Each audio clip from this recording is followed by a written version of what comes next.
Thank you, Jen, for that kind introduction, and thanks for introducing our guest speaker.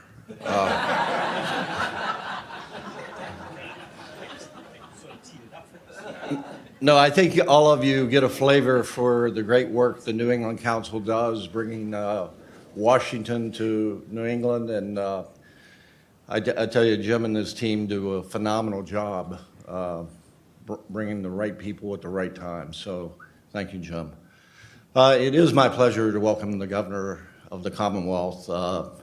He's in his second term and has done unbelievable work. I think there's a great reason why he is every year the most popular governor in the United States. And I think nothing sums up better than the work he's done for the Commonwealth than the title of his book that's just coming out called Results. He's a man of results, and he's demonstrated that every single day he's been in office. And I have to remind everyone, he does have 7 months left. I'm not dead yet. So let's all welcome Governor Charlie Baker.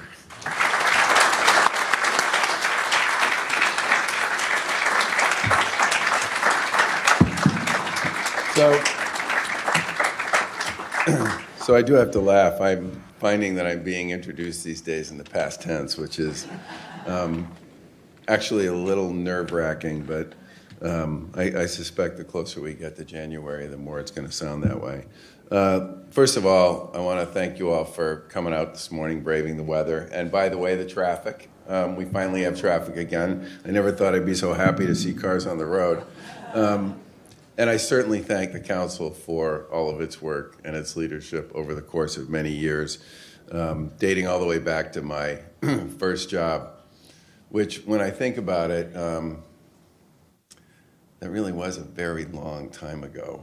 And I do hope that all of you understand the role that the council plays day in and day out, but most especially the role that organizations like the council played during the pandemic. There was a tremendous amount of back and forth between state leaders and federal leaders on both the executive and legislative branches all the way through the past couple of years. And the footprint that was played, especially by the feds, made an enormous difference in providing primarily resources, but in many cases, gear and all kinds of other stuff to state governments that made it possible for us to work with our colleagues at the state level and the local level to work us through the pandemic. I do have to say that I spent a lot of time talking to Congressman Neal during the pandemic, who was throughout it the chairman of the House Ways and Means Committee, and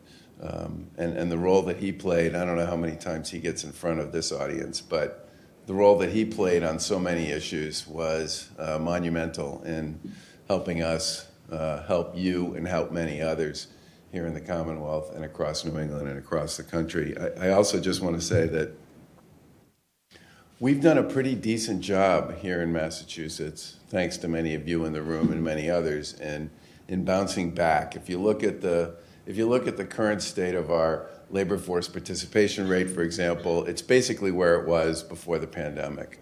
At the federal level, the numbers may be 4 or 5 points below where it was when the pandemic began. But our labor force participation rate is still around 66%, which is still pretty consistent with where it was when all this got started. And we've earned back almost all of the jobs that we've lost. What's been really complicated about the whole conversation about jobs and employment generally is there's been a churn in the labor market. And what I mean by that is a lot of people who were doing one thing before the pandemic began are now doing something else.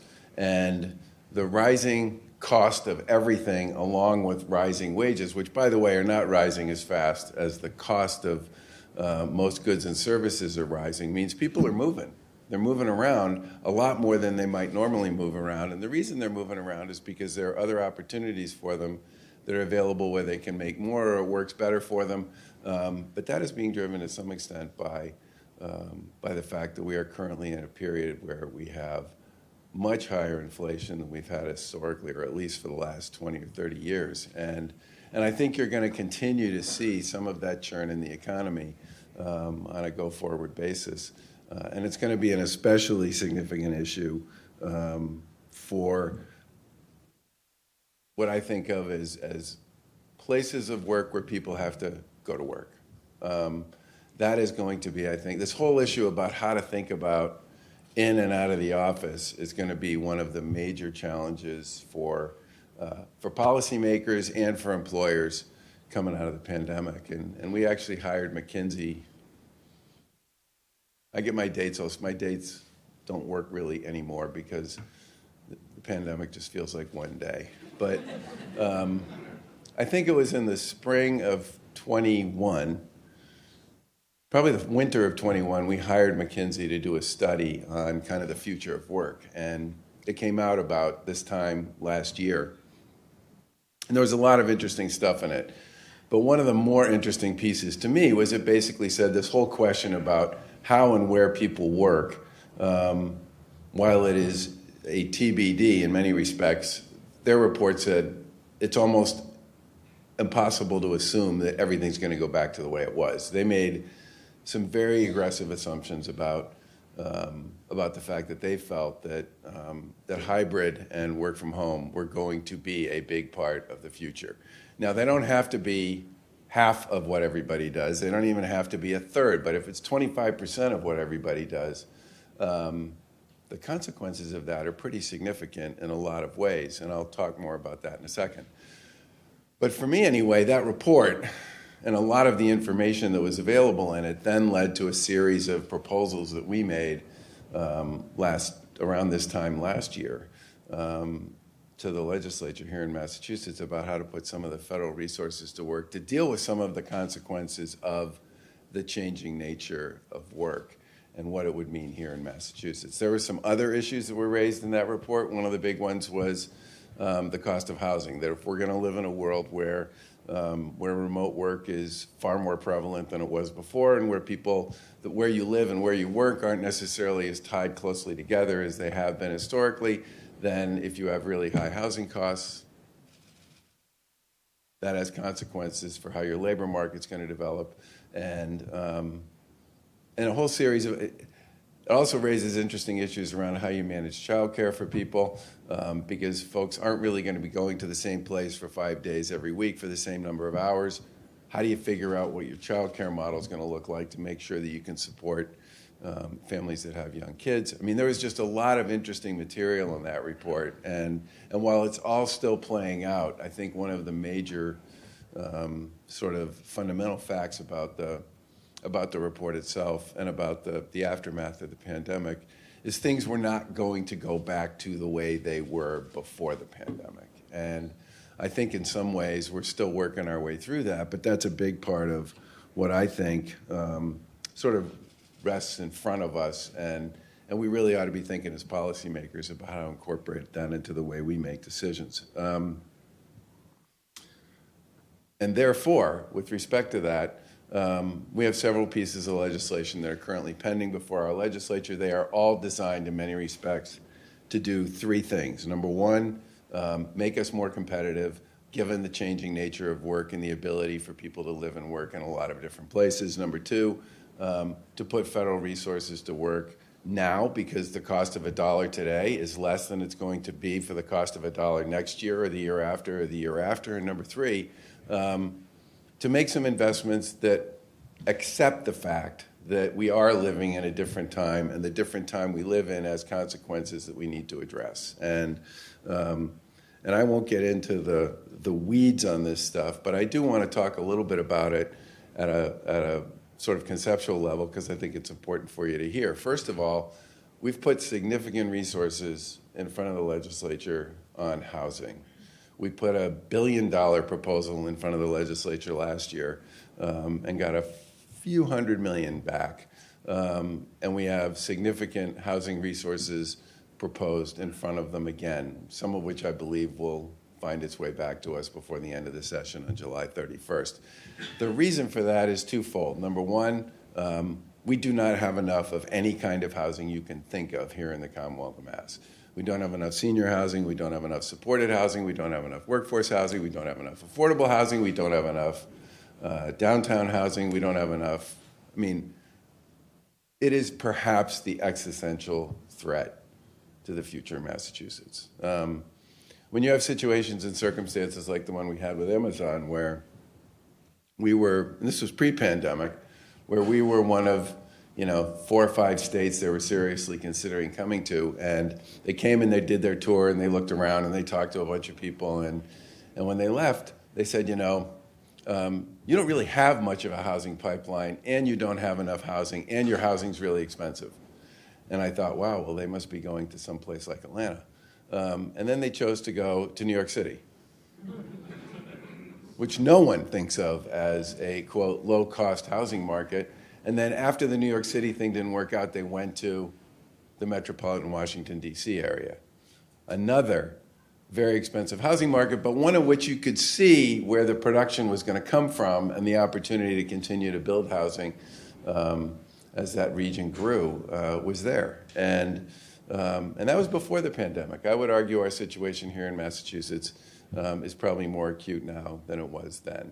And we managed to get some legislation passed, working with our colleagues in legislature to deal with some of the exclusionary zoning issues we have here, which have made it very difficult for people to build housing for the better part of the past 30 years.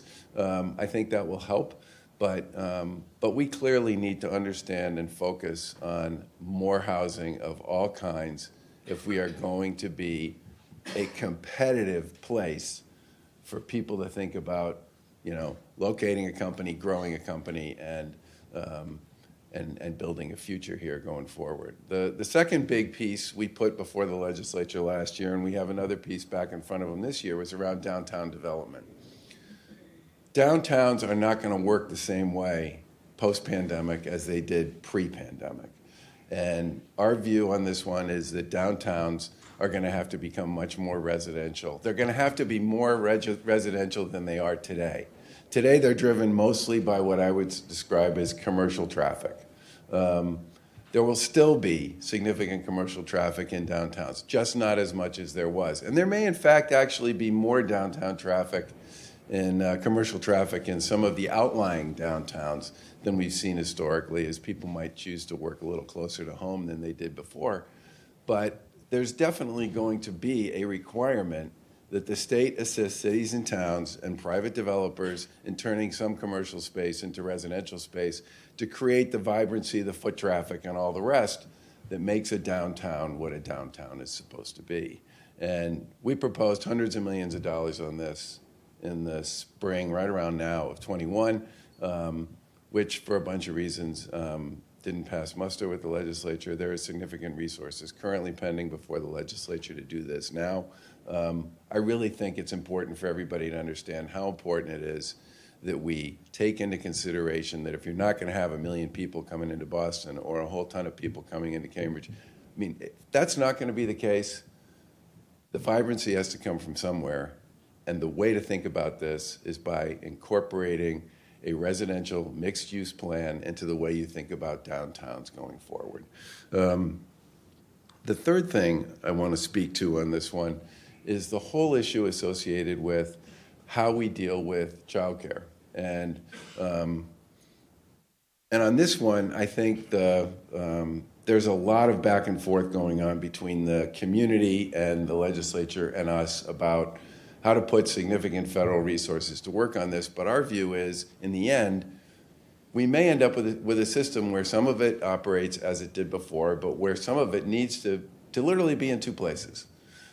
Because you're going to have a lot of families who are going to be working 2 or 3 days a week in one place and 2 or 3 days a week in another, and how that and there may be a requirement that there be more sort of available childcare in what I would call the residential part of areas as opposed to the commercial part of areas, and that's a big change. And we currently have a proposal before the legislature that would make it possible for many childcare providers to put capital money to work to figure out how they're going to operate more than one site, because that may be, in fact, a big part of how they're going to have to think about that going forward. We also have some other fairly significant opportunities here in Massachusetts to put, in this case, federal dollars to work. I think everybody knows there's a bipartisan infrastructure law that got passed right toward the end of last year. That's $10 billion to the Commonwealth of Massachusetts. 9.7 actually, but it's okay if I round it up a little. There's tremendous opportunity in that, and there's currently a bill working its way through the legislature. And this is not just, when people hear the word infrastructure, they usually think roads, bridges, public transportation. This is also broadband and environmental infrastructure. There's a lot of opportunity here. And the Joint Committee on Transportation's already had hearings on this and moved the bill on to the next stop. It's our hope and expectation that this will find its way back to us. I'm sure it will by the end of the legislative session on July 31st. And it is a tremendous opportunity for us to put very significant federal resources to work to do a lot of interesting things. And to just give you sort of a sense of this, we worked with the legislature to put state resources together to build out broadband in the 55 communities in Western Massachusetts that didn't have it. Okay, we did that over the course of the past 5 or 6 years. It was really important for them. High-speed internet, for all intents and purposes, is a lot like water at this point, or electricity. And I think from our point of view, it was important that if we had to, this needed to happen. And that meant putting state funding to work because we didn't have federal funding to put it to work. But there are a lot of other things we can do to continue to enhance and improve.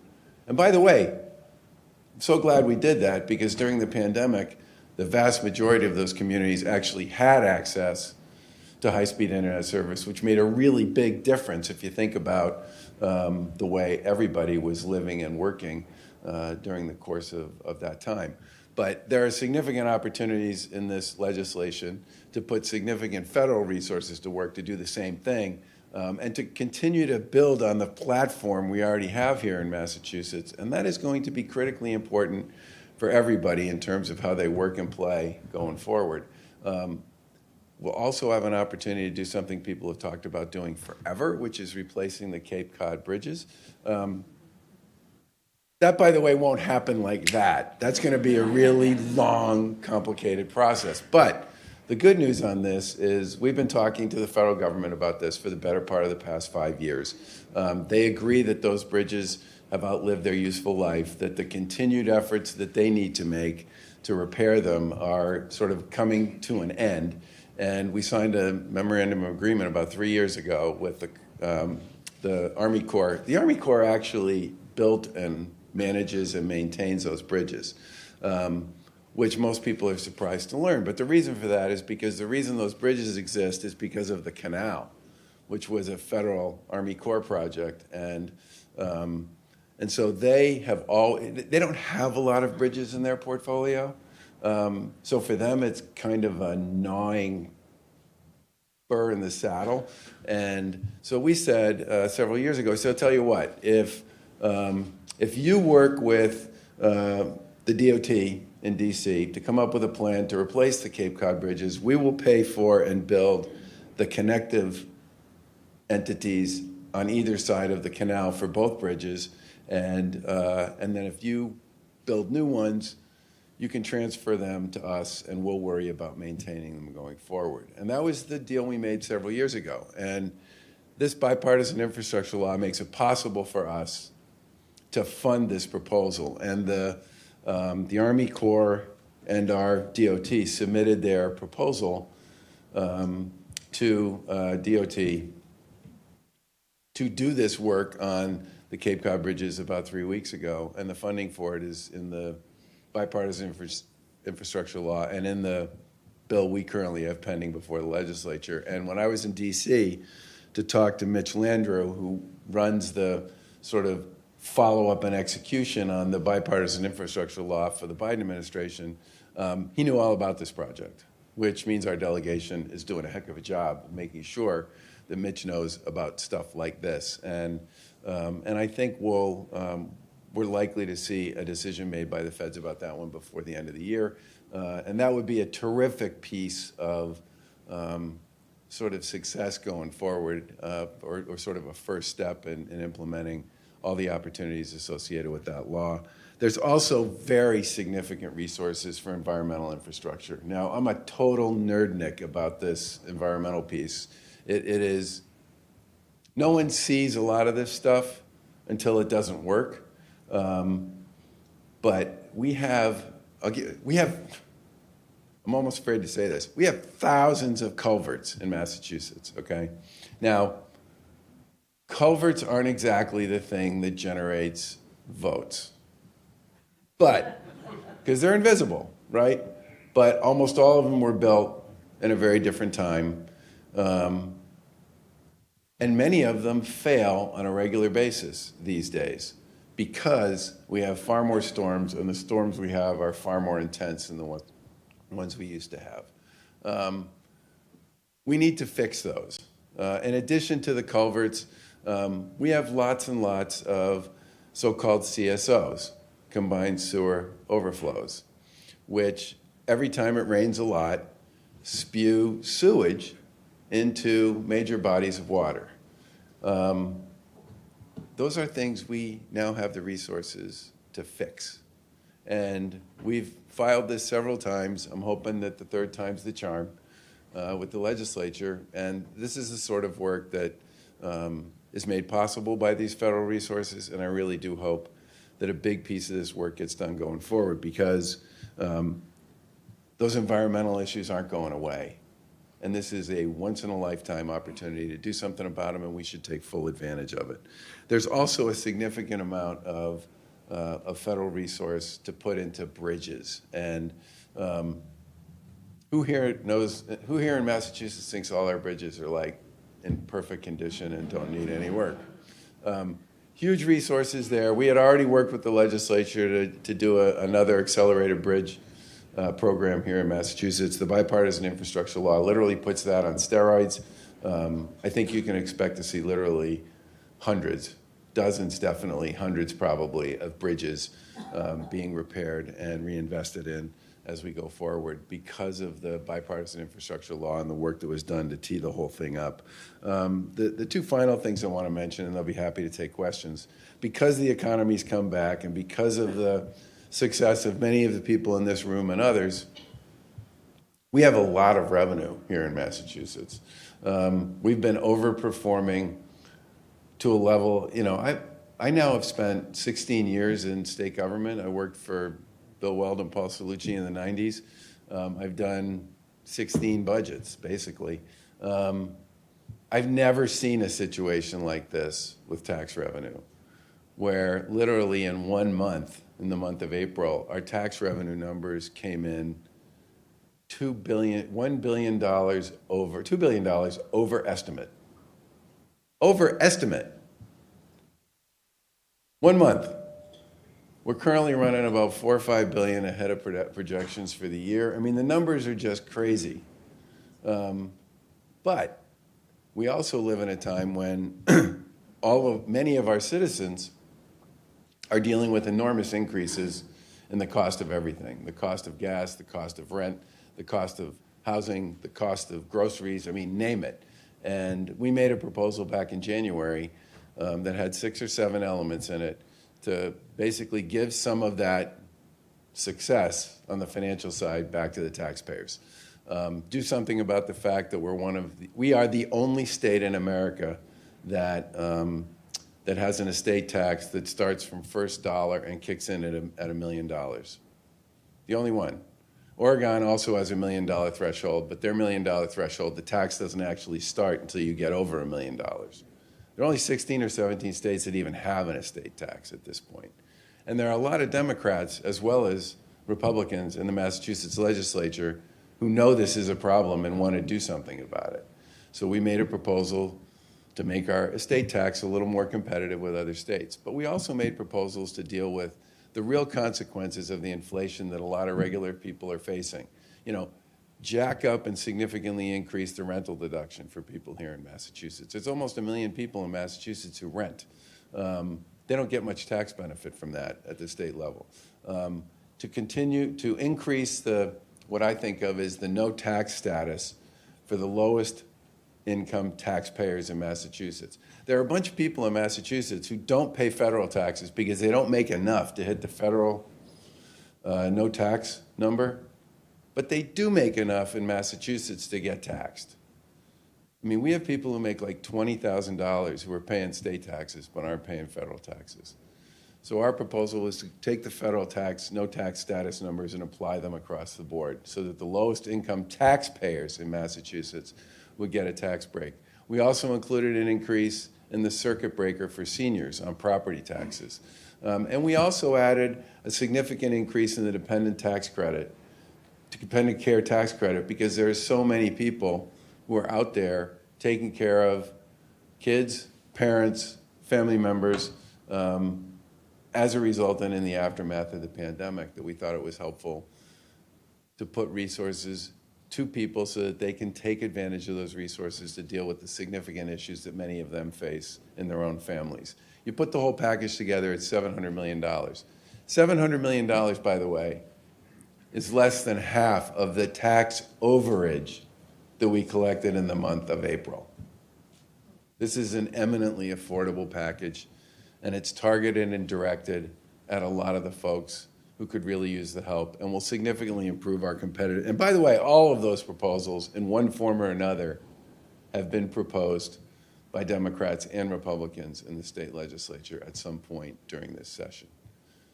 So this is a really unique and interesting opportunity for us to do something for the taxpayers in Massachusetts who have done so much for us over the course of the past few years. The final thing I just want to mention is we as an administration have had a series of hearings on dangerousness. Now, dangerousness is not a topic that normally generates a lot of attention.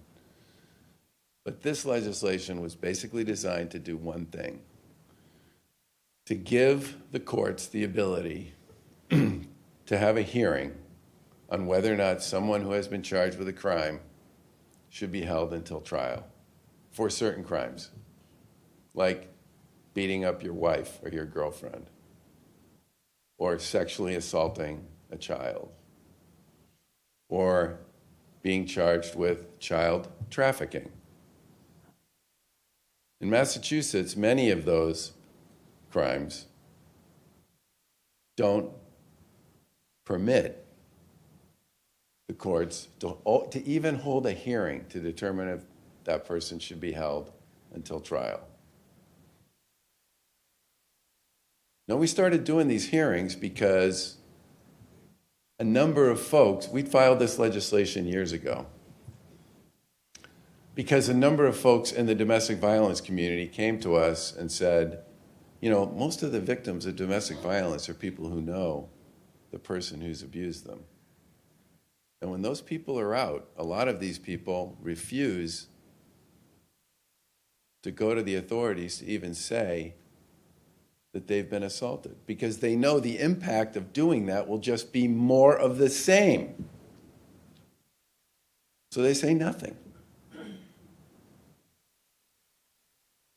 Now, that then led to the Jared Rummy case, which did create a very narrow opportunity to hold a hearing in certain circumstances for a very small number of people.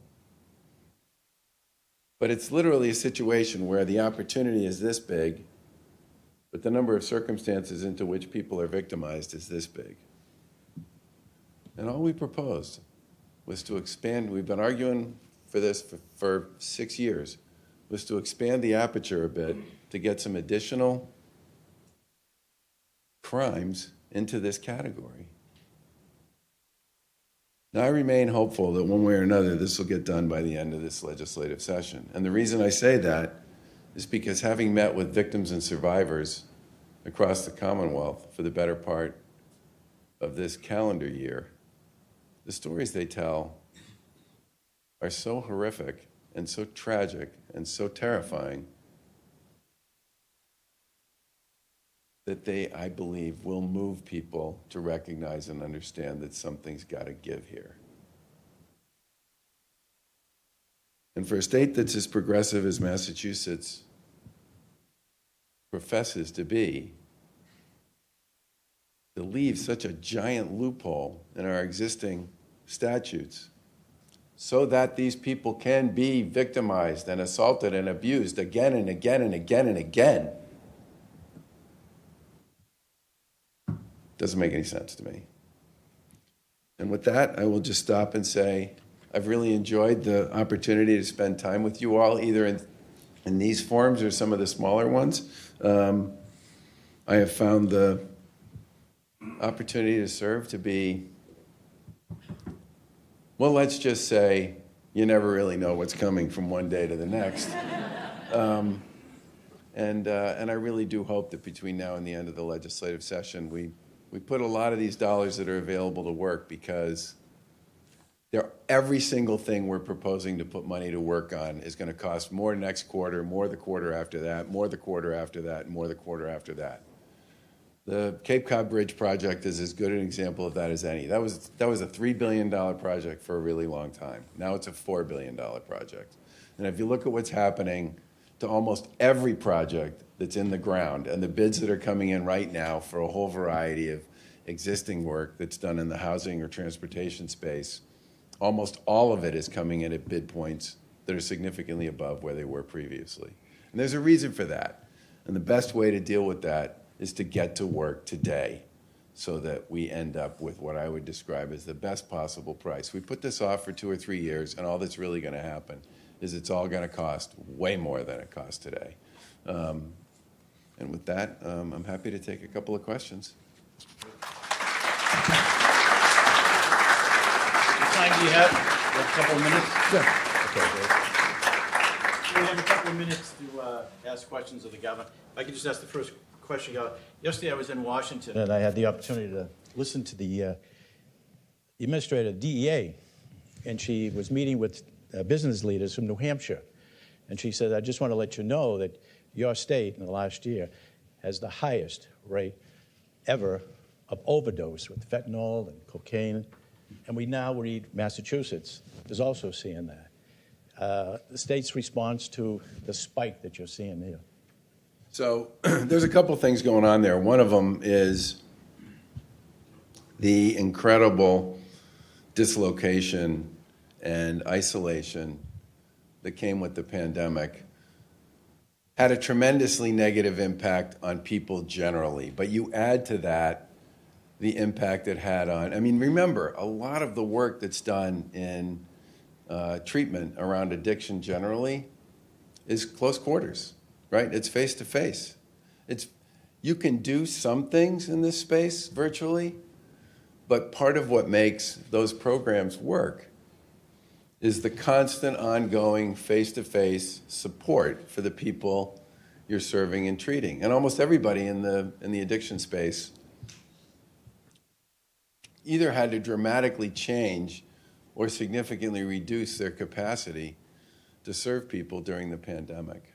So we lost a lot of available service capacity during that period, which we're still working to sort of build back up. We have literally hundreds, I don't think it's thousands, but we have hundreds of beds that aren't staffed right now in both the behavioral health and addiction space because of the churn in the economy, the loss of program structure, the disruption that was created by the rules and the contagion associated with the pandemic. And we need to build that back. The second thing I would say there, and this is, I'm not throwing stones, I filed legislation 3 years ago, before the pandemic, to significantly shift investments in primary care, addiction services, behavioral health, and gerontology, because we underfund those things. We always have.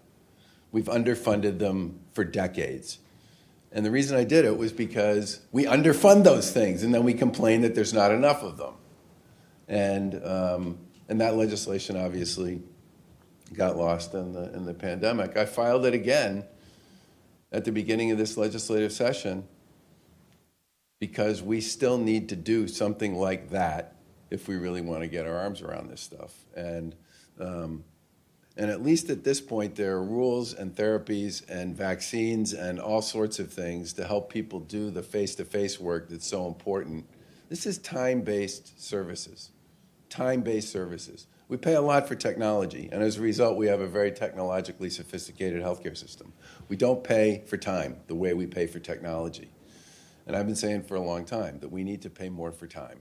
And I do think the system will have more capacity as we go forward than it had the last couple of years. But at the end of the day, we need to make an adjustment to the way we think about time generally in healthcare if we want to have enough of the resource we're going to need on the ground to support people who are dealing with this. The other thing I'll point out, and this is the scariest part, fentanyl is everywhere. Fentanyl is everywhere.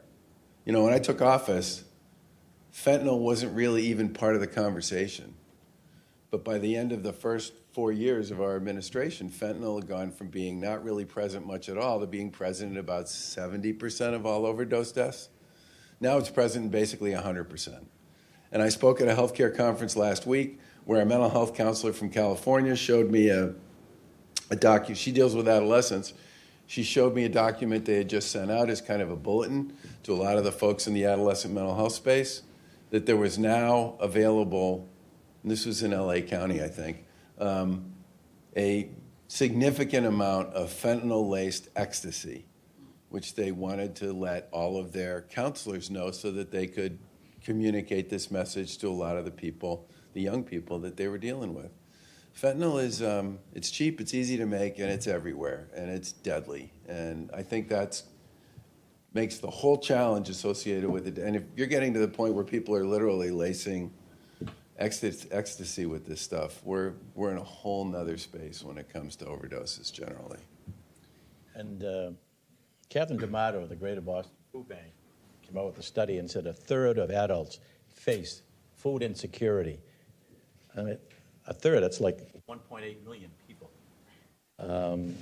Is there more that the state can do, you know, to address that crisis, I think? So, you know, the pandemic overall is a very dark thing. I mean, it's just, but there's a few bright lights that come out of it. And one of them was sort of a very collaborative, and the food bank was part of this, a collaborative effort to think differently about the way we organize and manage and invest in our food insecurity infrastructure. I mean, there's been a staggering amount of work done in that space. I mean, tens of millions, maybe even hundreds of millions spent to invest in that infrastructure and to create much tighter connection between food producers in Massachusetts and people who are looking for and seeking to access healthy, nutritious, and in many cases culturally appropriate food. And in addition to that, we've dramatically leveraged federal resources to significantly expand our programming in that space as well. And I think one of the things we'll probably do going forward is to continue to make those investments. And a lot of these investments we weren't making before the pandemic. We have been making throughout the pandemic, are going to continue to make going forward. And I think they will. We reach far more people today than we reached before the pandemic. And we're going to have to continue to do that going forward. And I mean, look at what's going on with the price of food. I mean, a bag of groceries is probably, for most people, is probably 20%, 25% more expensive now than it was a year ago. I mean, it's nuts. Questions, Paul, about MIT? Great, thank you. Governor, thank you very much for being with us. And before I ask my question, I can't imagine you ever slowing down. And as you may know, there's a couple of openings for university presidents these days. So if you're interested, see me afterwards. Thank you. Governor, I'm glad I can't see the look on your face. Me too. Governor, you've spoken up very powerfully over the years in 2015 with the snowstorms that affected public transit and maintenance issues. And I have a lot of faith in your management skills and the wisdom, I think, that you've really tried to put behind what you've tried to accomplish with the MBTA.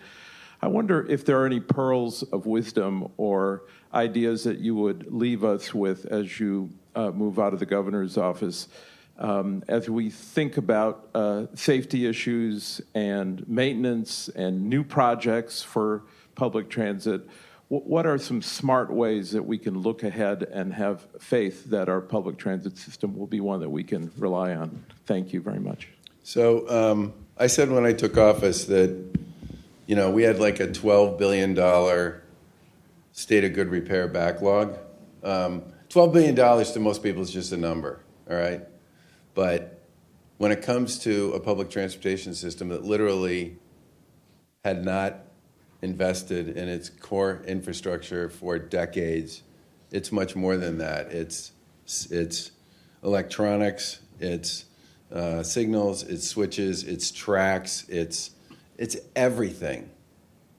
It's maintenance facilities where, I can't tell you how many times in the first 5 or 6 years I was in office, I would talk to the folks at the T about something they were working on, and they were basically replacing stuff that was in the ground or on the ground or in their systems that had been there for 40 or 50 years.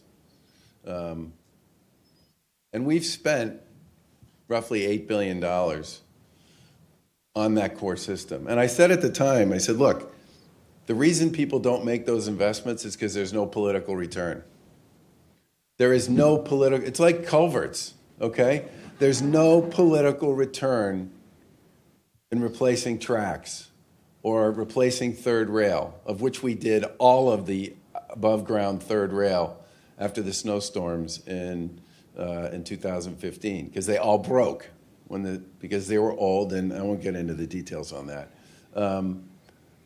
But a lot of the work we've done on signals, huge parts of our public transportation system that used to operate on a signal system that was literally 60 years old, 50 years old, is now digital.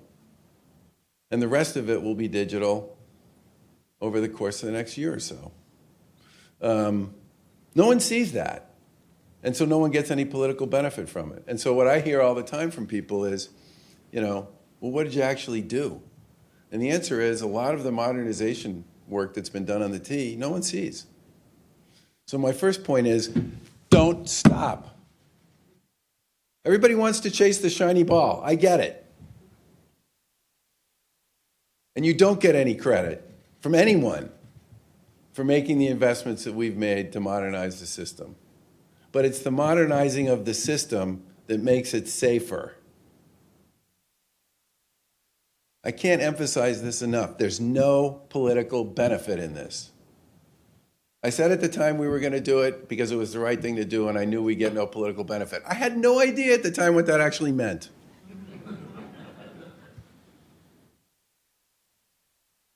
And I know what everybody wants to do is build it out because it's free to everybody else, right?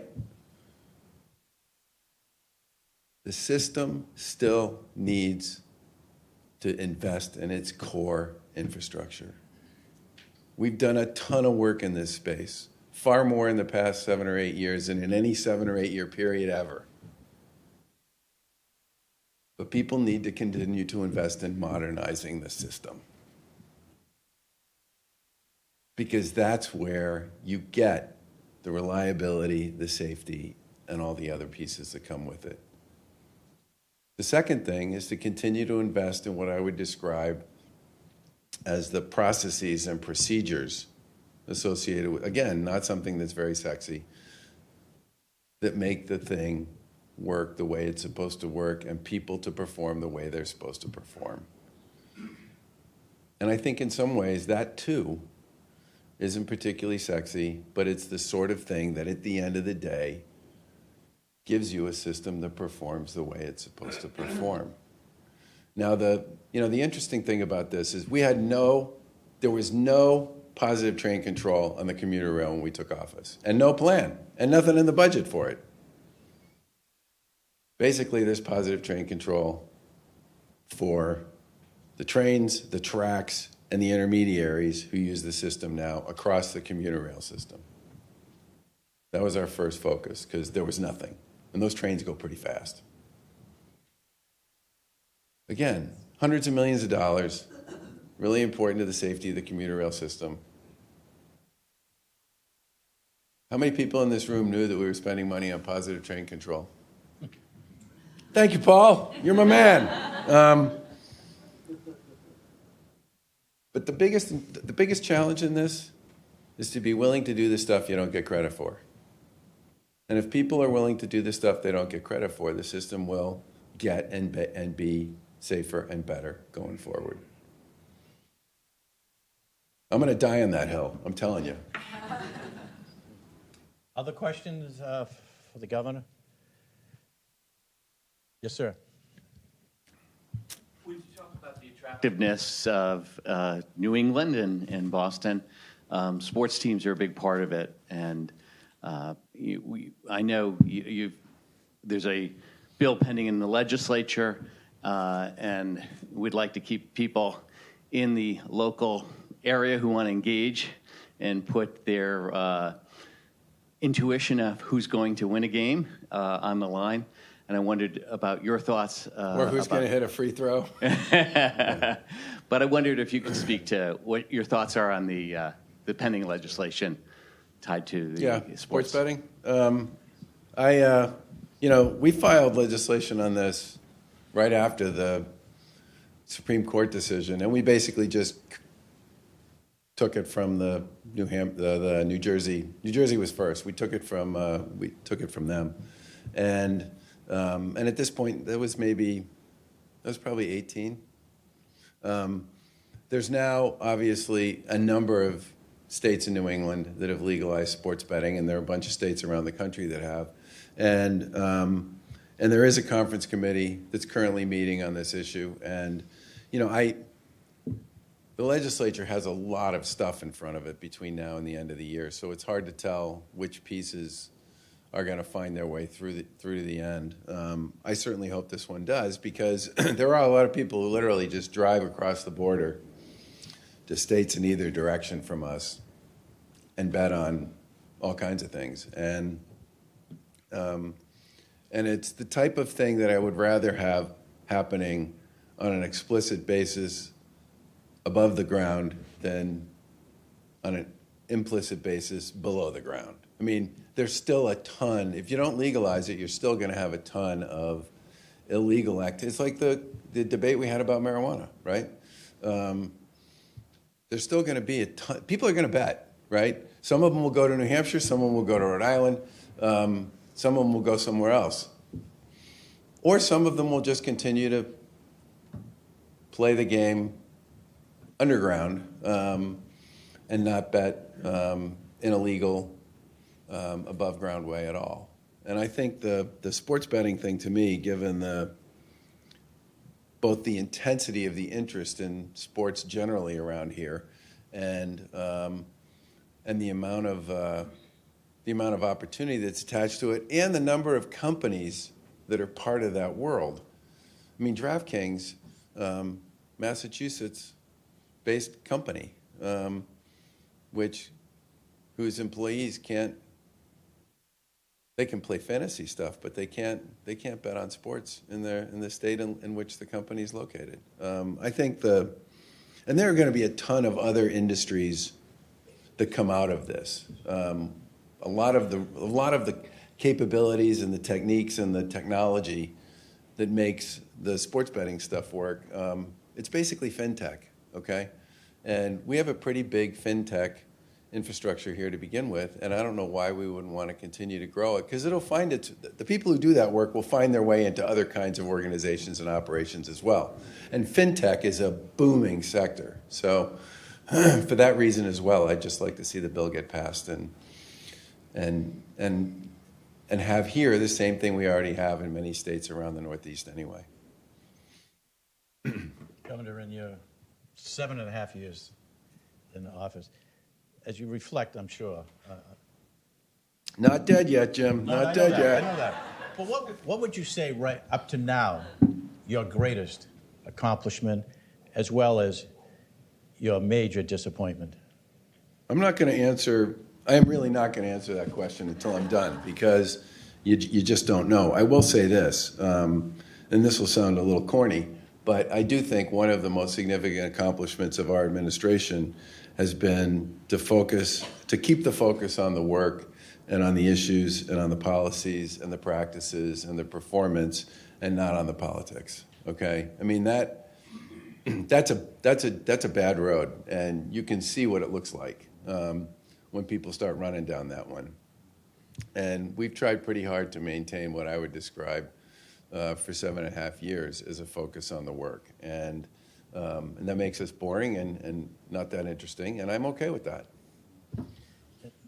How much is in the rainy day account? Roughly $5 billion. Yeah, that's great. There'll be more. Yeah. I think when we took office, the rainy day fund had about $1 billion in it. I think by the time we leave, it'll have over $6 billion.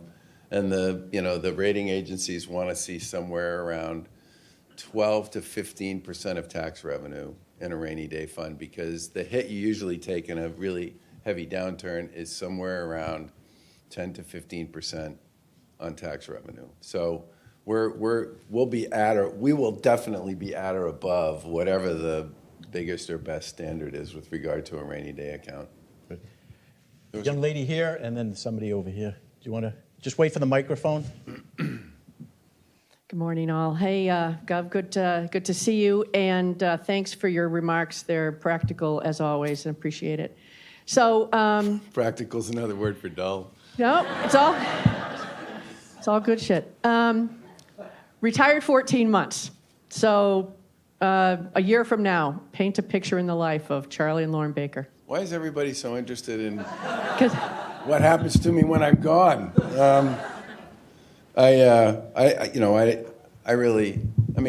Honestly, Lieutenant Governor and I were planning to run until a few months ago.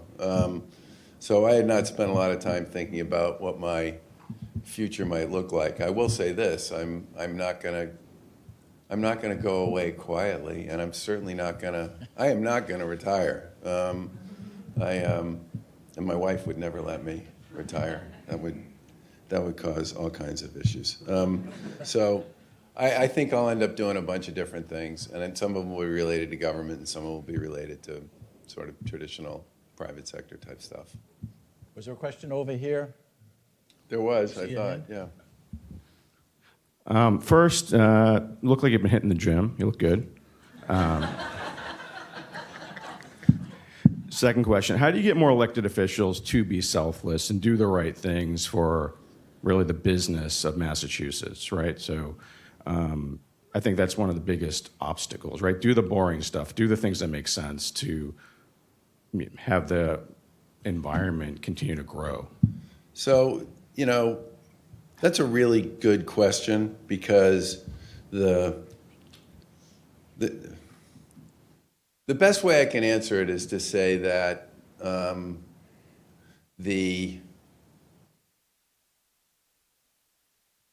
I happen to think that people, generally speaking, at the end of the day, want their public officials to focus on the work and not the noise. And I think that's borne out by, and I also think you're more likely to succeed both on a policy basis and politically, if you think about it that way. But it's, honestly, some of it is, I think, driven by social media. There's so much, the way all the algorithms work in social media and the way you generate sort of presence, for lack of a better word, is through outrage. And all the algorithms are designed to move one outrage to another, to another, to another, to another. And, there's plenty of, what was that thing called on Netflix? There was the social, Social Dilemma, which is basically confession for a whole bunch of programmers, where they all said, yeah, I wrote all the programs that created, the constantly growing state of outrage. so that we could keep people's eyeballs on our site.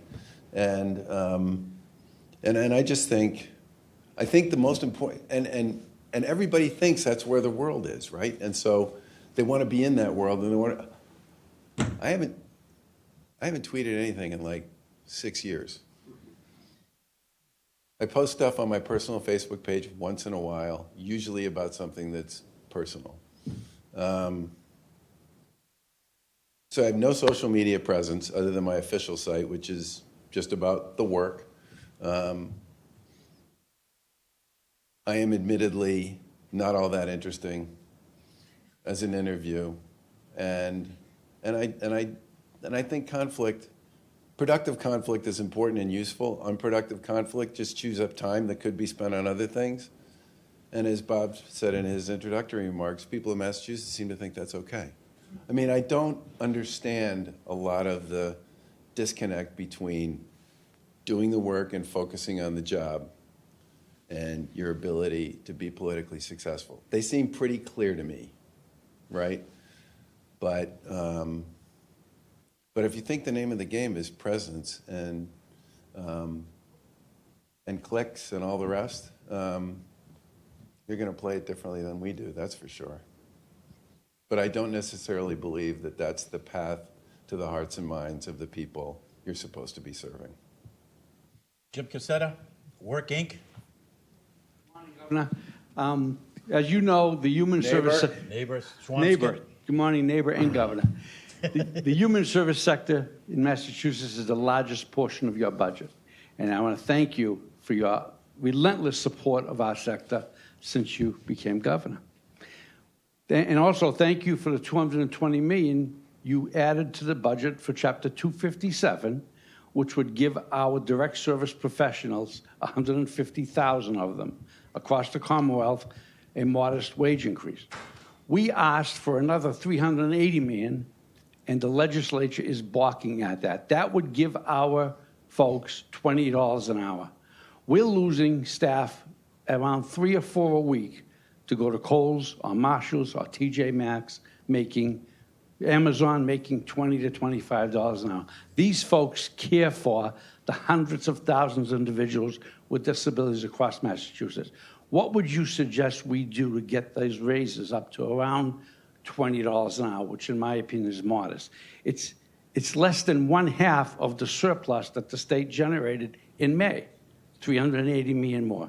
And I know Mr. Brett has been talking to you about this too. He's also a relentless supporter of our sector. Thank you.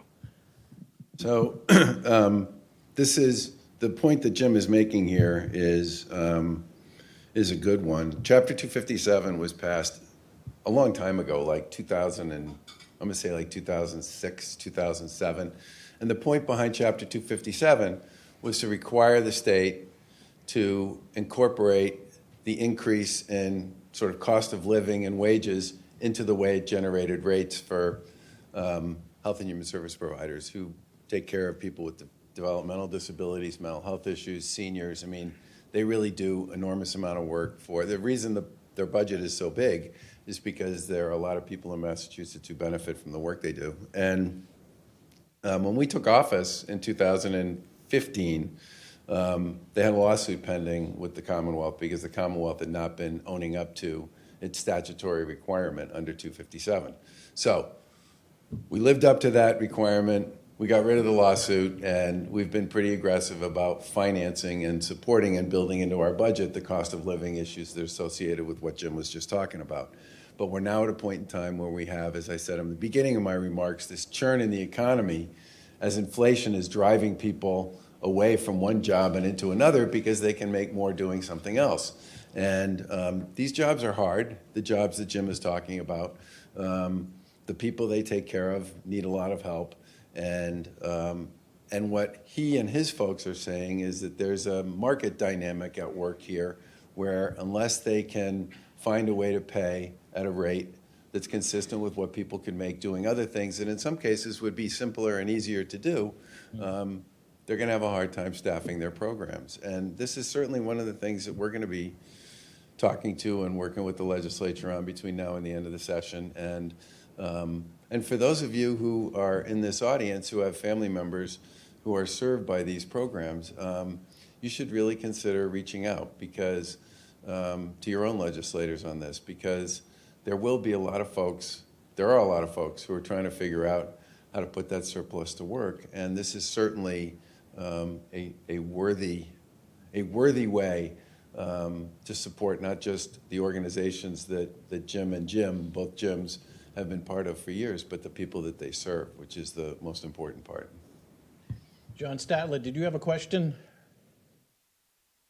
Wait for the microphone. Governor, thank you very much for being here and for your service. Just curious, if you think long-term for the Commonwealth, with the strength of financial services, technology, higher education, and healthcare, what would your advice be for the Commonwealth as to what we want to be when we grow up? Kind of you look long-term strategy for the state. I start with this housing issue.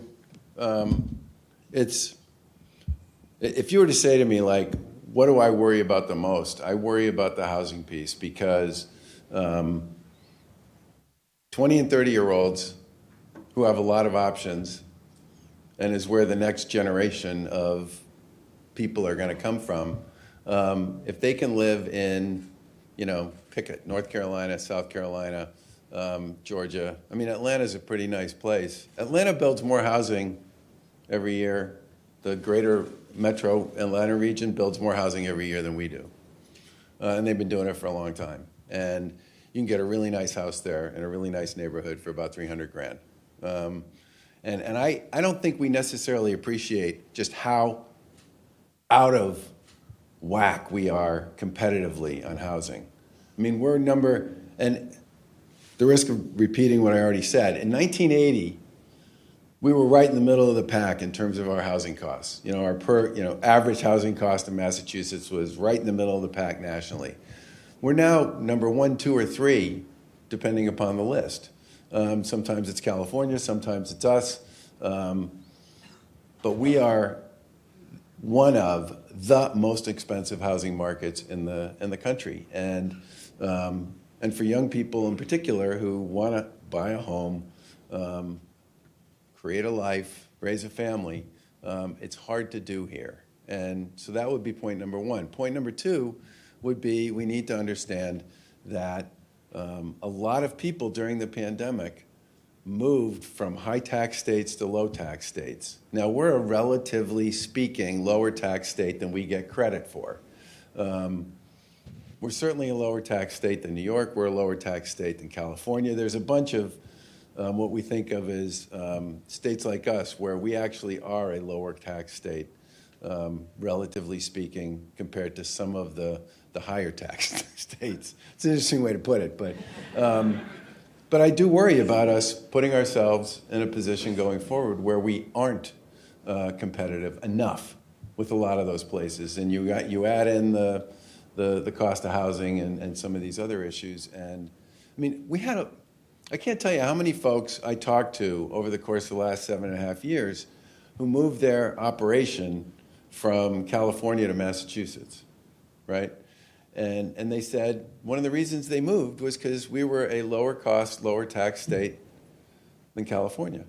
And we had a lot of big brains. We've always had a lot of big brains. Hopefully we'll always have a lot of big brains. But California has a lot of those too.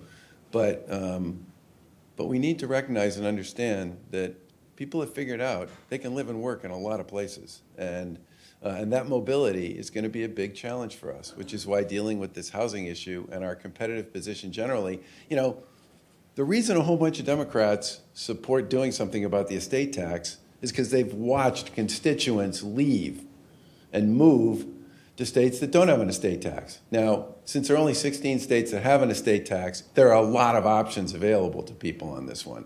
And our estate taxes. So if you have a house that's worth $1 million, you're paying an estate tax when you die in Massachusetts.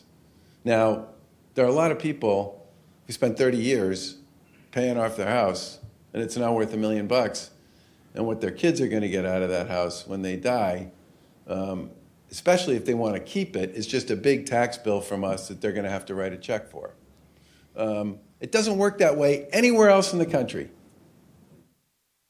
That's a competitive problem, and the sort of thing we should probably try to do something about.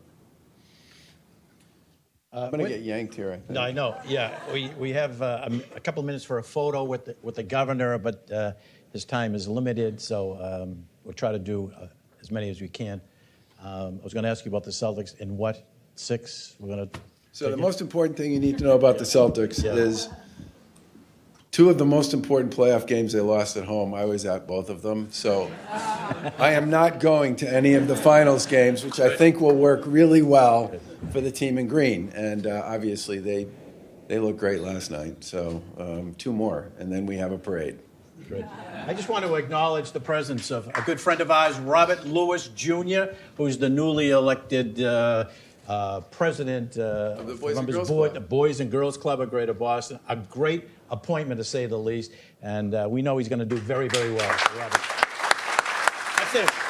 Thank you very much. A quick photo, Margaret.